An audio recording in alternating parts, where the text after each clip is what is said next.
Bonjour, bienvenue dans cette dernière vidéo d'une série de 3. Aujourd'hui, je vais faire les semis de menthe. Juste avant, je vous précise que j'ai mis mon micro-cravate.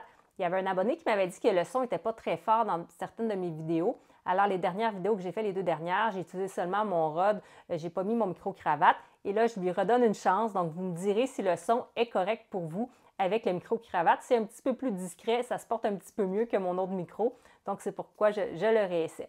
Alors, vous me direz ce que vous en pensez. Alors, maintenant, je commence avec les semis de menthe. Donc, je vais commencer mes semis de menthe. Il s'agit d'une menthe, pas une variété en particulier.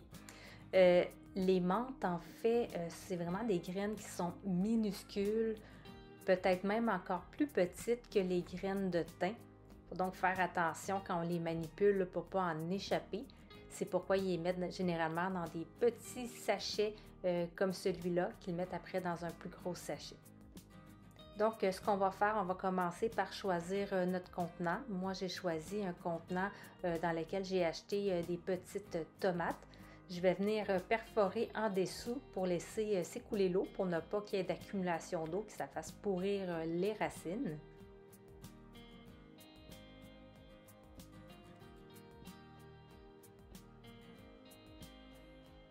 Ce qui est bien avec un type de contenant comme ça, c'est que ça peut faire comme un dôme, une mini-serre avec le couvercle. Puis il y a des petits trous là, sur le bord du couvercle, ça fait une aération, donc c'est parfait. Maintenant, on va venir remplir notre contenant de terreau à semis, un terreau qui est fin hein, parce que c'est des petites graines. Donc, on le remplit en laissant bien sûr un espace d'environ 2 cm à la surface pour permettre à ce moment-là l'arrosage. Par la suite, on va venir juste tasser légèrement le terreau à la surface pour créer un petit lit de semences. Une fois qu'on a complété notre petit lit de semences comme ça, c'est possible de venir arroser à nouveau à la surface pour s'assurer d'une bonne humidité. Donc voilà, et on va venir tout simplement y mettre nos graines. Je ne vais pas les faire dans des sillons un à un parce que c'est vraiment des graines minuscules. À ce moment-là, on les fait plus à la volée. On ne se casse pas la tête, puis après ça, on va pouvoir en faire le repiquage. Donc, je vous montre ces mini-graines. Elles sont vraiment minuscules. Alors, ce qu'on peut faire, c'est qu'on peut y aller comme ça. On les met dans nos mains et on roule pour les sentir tomber. On essaie de les disperser. Ou on peut prendre directement le sachet. On va les apporter les graines plus sur le bord, sur dans le fond. Et on va tout simplement tapoter sur le sachet. Ils ne sont pas encore sur le bord. On va les rapprocher un petit peu. Et on va venir tout simplement avec le sachet tapoter pour les faire tomber. Est-ce qu'ils sont toutes tombées? Ils sont tellement minuscules que je ne les ai pas vues tomber, mais oui, elles ont toutes tombé. Donc voilà. Comme elles sont minuscules, les graines, on peut tout simplement les laisser à la surface comme ça, il n'y a pas de problème. Ou encore, on peut venir mettre une légère, mince couche de terreau à la surface. C'est ce que je vais faire, comme je l'avais expliqué dans la dernière vidéo. Moi, j'aime ça mettre un peu de terreau à la surface. Le terreau va conserver l'humidité. À ce moment-là, ça va permettre de garder l'humidité plus longtemps. La graine va moins sécher de cette façon-là. De retour en voix off. Donc, ce que je fais maintenant, c'est que je vais venir tamiser une petite couche mince de terreau à semis à la surface. Vraiment une couche mince, juste pour dire qu'on recouvre les graines.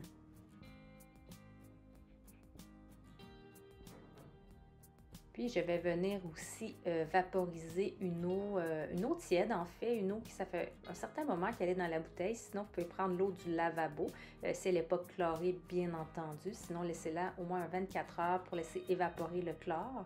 Et sinon, si c'est directement du lavabo, bien, une eau qui va être tiède à ce moment-là.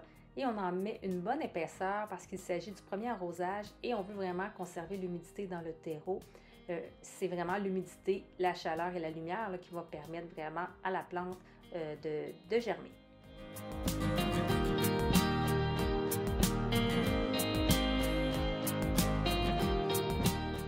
Puis, je ne mettrai pas une étiquette dans mon pot parce que comme vous pouvez voir, il y a un couvercle, alors on va avoir de la difficulté à faire une étiquette. Donc, ce que je vais venir faire, c'est que je vais venir juste écrire à la surface qu'il s'agit de la menthe. Donc, la menthe va avoir besoin d'une certaine chaleur, donc de 18 à 22 degrés pour pouvoir germer. Elle devrait germer entre 10 à 14 jours. Bien sûr, on va pas nécessairement la mettre sur un tapis chauffant parce que, bon, avoir 18 degrés, c'est relativement facile à avoir dans la maison. Il faut savoir aussi que la menthe est une plante envahissante. Donc, quand vous allez la mettre à l'extérieur après tout risque de gel, je vais vous conseiller de la mettre en pot ou tout simplement de vous assurer de la tailler pour empêcher l'envahissement.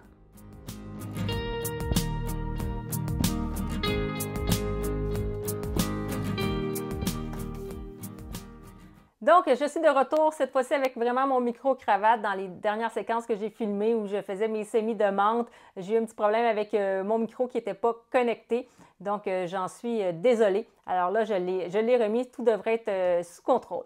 Donc, j'espère que vous avez apprécié ces trois vidéos, en fait, sur des semis de fines herbes qui sont très utilisées en cuisine, donc je pense qu'ils sont intéressantes à cultiver soi-même à la maison. J'espère que ça vous a donné confiance de le faire. Vous pouvez faire aussi d'autres semis à la maison. Je vous montre. J'ai fait mes semis de ciboulettes que j'ai fait au mois de mars. Vous avez encore le temps de les faire. Donc ça, c'est mes semis de ciboulettes. Ils sont vraiment rendus déjà très belles. Et j'ai sorti du frigo des semis de lavande. Vous savez, des lavandes, en fait, je les ai fait comme n'importe quel semis. Je les ai mis au frigo pour une période entre 14 et 28 jours. Là, je suis plus proche du 28 jours. Je viens juste de les sortir. Donc, ça lui a pris une stratification à froid, donc lui faire croire qu'on a une période d'hiver. Et puis là, il suffit de le sortir et de le mettre à la chaleur et à la lumière comme les autres semis et ça devrait bien germer.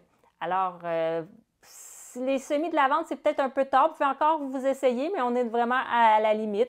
Puis la ciboulette, vous pouvez la faire directement à l'extérieur aussi au mois de mai. Donc, j'espère que vous avez apprécié cette série de 3 vidéos sur les fines herbes. Je compte sur vous pour me dire qu'est-ce que vous préférez entre des longues vidéos où je fais plusieurs semis ou des courtes vidéos comme ça sur un sujet en particulier. Ça va m'aider à m'ajuster pour les prochains contenus. Si vous n'êtes pas abonné, faites-le, enclenchez la cloche parce que je mets régulièrement de nouveaux contenus. Si vous avez apprécié la vidéo, n'hésitez pas, faites-moi des pouces en l'air, ça m'encourage. Si vous avez des questions, mettez-les en commentaire, ça me fait toujours plaisir de vous répondre. Alors, je vous dis merci beaucoup et à la prochaine. Au revoir.